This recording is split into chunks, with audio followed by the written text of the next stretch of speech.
Bulletin లో breaking news చూస్తున్నాం. AP deputy CM Pawan Kalyan చంపేస్తానంటూ ఆయన కార్యాలయానికి ఓ వ్యక్తి బెదిరింపు కాల్స్ చేయడం తెలిసిందే.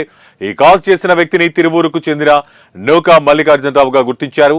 ఉప ముఖ్యమంత్రికి బెదిరింపు కాల్స్ రావడంతో వెంటనే స్పందించిన హోంమంత్రి అనిత పోలీసులను అప్రమత్తం చేశారు.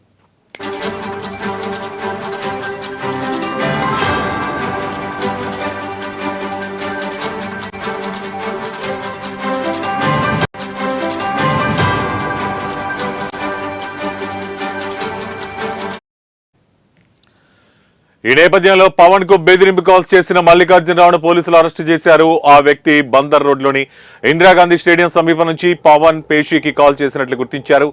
అభ్యంతరకర భాషతో కూడిన సందేశం కూడా పంపాడు. తాజాగా అతన్ని అదుపులోకి తీసుకున్న పోలీసులు ప్రశ్నిస్తున్నారు. ఎందుకు ఇలా కాల్ చేయాల్సి వచ్చింది, దీని వెనక ఇంకెవరైనా ఉన్నారా అనే కోణంలో పోలీసులు ప్రశ్నిస్తున్నట్టు తెలుస్తోంది. కాగా నూకా మల్లికార్జునరావు మానసిక స్థితి సరిగా లేదని తెలుస్తోంది. అతడు మద్యం మత్తులో బెదిరింపు కాల్స్ చేసినట్లు భావిస్తున్నారు.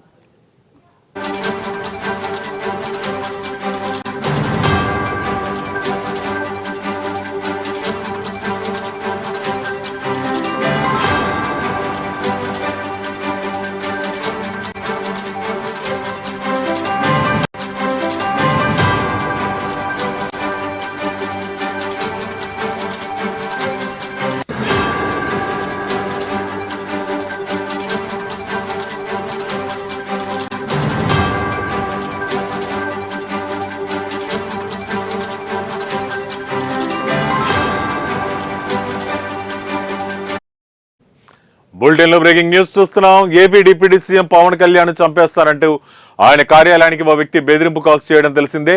ఈ కాల్స్ చేసిన వ్యక్తిని తిరువూరుకు చెందిన నూకా మల్లికార్జునరావుగా గుర్తించారు.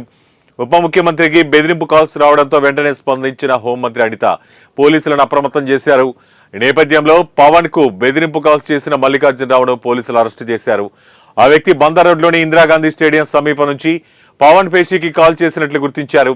అభ్యంతరకర భాషతో కూడిన సందేశం కూడా పంపాడు. తాజాగా అతన్ని అదుపులోకి తీసుకున్న పోలీసులు ప్రశ్నిస్తున్నారు. ఎందుకు ఇలా కాల్ చేయాల్సి వచ్చింది, దీని వెనక ఇంకెవరైనా ఉన్నారా అనే కోణంలో పోలీసులు ప్రశ్నిస్తున్నట్టు తెలుస్తోంది. కాగా నూకా మల్లికార్జునరావు మానసిక స్థితి సరిగా లేదని తెలుస్తోంది. అతడు మద్యం మత్తులో బెదిరింపు కాల్స్ చేసినట్లు భావిస్తున్నారు.